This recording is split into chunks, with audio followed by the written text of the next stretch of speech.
Hello, in this video I will show you how to add eSIM on Samsung Galaxy A55. So you have to start by opening your settings application, then click on connections and then click on SIM manager. Now click on add eSIM.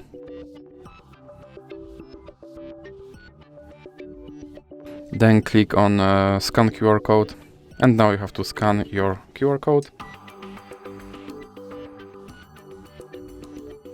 And here you have to enter your confirmation code. And now you have to wait for your eSIM to be downloaded.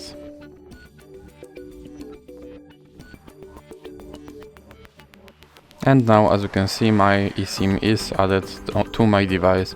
So that's it for this video. If you liked it, please remember to leave a like and subscribe.